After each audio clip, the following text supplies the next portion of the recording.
कुछ लोगों का मानना है कि इंसान की पहचान उसकी जात से होती है, लेकिन आज का युग बदल चुका है। आज लोगों की पहचान उसके जात से अधिक उसके कर्मों से होती है। इंसान जैसा कर्म करता है, उसी हिसाब से समाज में उसकी पहचान बनती है, चाहे वो कर्म अच्छे हो या बुरे। आइए इस चीज़ को हम विस्तार पूर्वक समझते हैं। आप लोगों में से बहुत सारे लोगों ने बाबा राम रहीम, आसाराम बापू और महाराज नित्यानंद, जो कि दक्षिण भारत के तमिलनाडु में रहते थे, इनकी छवि समाज में एक अपराधी के रूप में बनी हुई है। लोगों को बरगलाना, लोगों को ठगना, गलत तरीके से पैसे अर्जित करना, महिलाओं के साथ दुष्कर्म करने का आरोपी मानता है। इन्हीं की तरह बहुत से लोग हैं जो आम जनता को ठगते हैं। इनके जात से अधिक इनके कर्मों के विषय में लोग जानते हैं और पहचानते हैं। आज ये लोग अपने हरकतों के कारण जेल की सलाखों के पीछे हैं। ठीक इसके विपरीत Baba Saheb doctor Bhimrao Ambedkar, doctor APJ Abdul Kalam, Kalpana Chawla, Dashrath Manjhi, ये सब ऐसे नाम हैं जो अपनी महानता, अपने अच्छे कर्म और एक अच्छे इंसान के रूप में जाने जाते हैं। बाबा साहेब डॉक्टर भीमराव अंबेडकर, बचपन में इन्हें इनकी जात के कारण काफ़ी अवहेलनाएं झेलनी पड़ी, अपमान सहना पड़ा। इन्हें स्कूल में प्रवेश नहीं करने दिया जाता था क्योंकि ये छोटी कास्ट के थे। इसके साथ ही उन्हें कई दिक्कतों का सामना करना पड़ा, लेकिन उन्होंने हार नहीं मानी।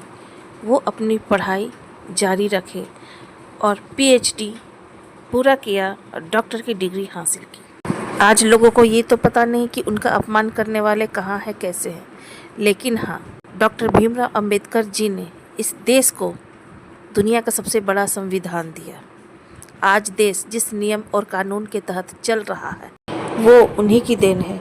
एक समय था जब समाज उन्हें छोटी जाति कह के तिरस्कार किया करता था। आज वही समाज उन्हें भारत के संविधान निर्माता के रूप में जानती है। डॉक्टर APJ अब्दुल कलाम, जो कि एक गरीब परिवार के थे, लेकिन उन्हें पढ़ने की बहुत इच्छा थी, तो उन्होंने अपना पढ़ाई जारी रखा और अपनी कठिन परिश्रम के कारण देश के साइंटिस्ट में से एक बने। उसके बाद उन्होंने राष्ट्रपति का पद संभाला। कल्पना चावला इंडिया की सबसे पहली अंतरिक्ष में जाने वाली महिला बनी और हमारे देश का नाम रोशन किया। एक इंसान नाम दशरथ मांझी, जिसने बिना किसी सहारे के मात्र छेनी और हथौड़ी से एक पर्वत को चीर कर रास्ता बना दिया ताकि लोग आसानी से इस पार से उस पार जा सकें। इन्हीं की तरह बहुत से ऐसे लोग हैं जिन्होंने इस देश का नाम रोशन किया है। ये सब अपनी जाति से अधिक अपने कर्म के अनुसार पहचाने जाते हैं। समाज के लोग इन्हें उसी रूप में जानता है जैसा इन्होंने कर्म किया है। तो इससे हमें ये पता चलता है कि इंसान अपने कर्म से महान बनता है, ना कि जाति से। उत्तर प्रदेश के इटावा में कथावाचकों के साथ जो घटना हुई, ये काफ़ी शर्मनाक है। यह देख के काफ़ी दुख हो रहा है कि एक इंसान दूसरे इंसानों के साथ बस एक जात के कारण जानवरों जैसा व्यवहार कर रहा है। ये समाज कहाँ जा रहा है, दुनिया कहाँ जा रही है? क्या इंसानों की नैतिकता, सोच इतनी गिर गई है कि खुद को श्रेष्ठ साबित करने के लिए इतनी गिरी हुई हरकत करे? ईश्वर की पूजा, पाठ, आराधना और कथा कहने का हक हर इंसान को है। ईश्वर पर हर किसी का हक है, ना कि किसी विशेष जात को। उस दिन वो वीडियो वायरल हुआ था जिसमें कथावाचकों की बाल उतारे जा रहे थे। उसमें बस यही कहा जा रहा था कि ये बताओ तुम किस जात के हो। उसमें ये नहीं कहा जा रहा था कि तुमने हमारी महिलाओं के साथ छेड़खानी क्यों की, उसका हाथ क्यों पकड़ा। उसमें बस जात की बात हो रही थी। फिर कथावाचकों को अपमानित किया गया, उसके सर के बाल काटे गए, उन पर महिला के मूत्र का छिड़काव किया गया। इस घटना में जो आरोपी महिला हैं, उन्हें सोशल मीडिया पर तरह तरह की घृणित बातें सुनने को मिल रही है, देखने को मिल रही है, जिसकी वजह से वो काफ़ी आहत है। अब बात चाहे औरत की हो या फिर पुरुष की, किसी की भी इज्जत के साथ खिलवाड़ करना, उसका मजाक उड़ाना पूरे समाज में किसी का अधिकार नहीं है। ये मानवता के खिलाफ है। लेकिन उस महिला को ये बात सोचनी चाहिए कि सोशल मीडिया पर उन्हें इस तरह की बातें देखने को सुनने को मिल रही है तो उन्हें इतना बुरा लग रहा है, और जिस इंसान को सभी लोगों ने पूरे समाज के बीच में इतना अपमानित किया गया तो उसे कैसा महसूस हो रहा होगा, उसकी भावनाओं पर कितनी चोट लगी होगी। आज उस महिला को समझ में ये आता होगा कि जब बात इज्जत पे आती है तो कैसा महसूस होता है। अपराधियों का एक बहुत बड़ा अपराध कि इन्होंने महिला के मूत्र को पवित्र करने का जरिया बताया।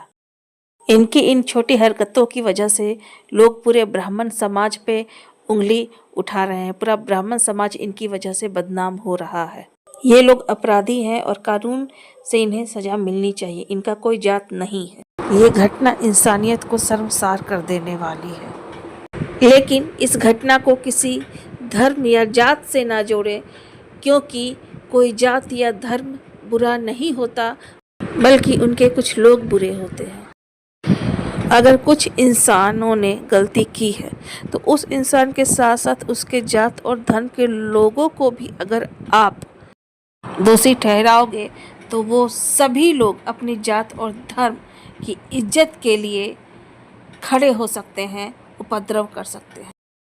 और जो बात कुछ इंसानों तक सीमित थी वो पूरे समाज, पूरे देश में फैल जाएगी और हर जगह जात और धर्म के नाम पर दंगे फसाद होंगे। और किसी एक इंसान की गलती से आप किसी के धर्म या किसी के जात को टारगेट नहीं कर सकते, क्योंकि हर जात में अच्छे लोग भी होते हैं और बुरे लोग भी होते हैं। इसीलिए टारगेट बस उसी इंसान को कीजिए, दोषी बस उसी इंसान को ठहराइए जिसने गलती की है, क्योंकि जो इंसान अपराध करता है, गलती करता है, उसकी कोई जात नहीं होती, वो बस एक अपराधी होता है। एक अपराधी को आप सभी इंसान से तुलना नहीं कर सकते। मुझे खुशी इस बात की है कि बहुत से ब्राह्मणों ने कथावाचक के साथ हुए इस अपमानजनक घटना का विरोध किया है और इसे गलत बताया है। ये लोग वो हैं जो इंसान की जाति से उनकी तुलना नहीं करते, बल्कि उसकी कर्म से उनकी तुलना करते हैं। क्योंकि अपराधियों की कोई जात नहीं होती, कोई धर्म नहीं होता। अपराधी बस अपराधी होते हैं। हर जाति, हर धर्म में अच्छे और बुरे लोग दोनों होते हैं। इसीलिए अगर कोई इंसान गलती करता है तो उसे गलत कहें, किसी की जाति और धर्म को नहीं। हर जाति और हर धर्म का सम्मान करें। तो मेरा ये वीडियो आप लोगों को अगर पसंद आया हो तो लाइक, सब्सक्राइब, शेयर ज़रूर करें। तब तक के लिए धन्यवाद।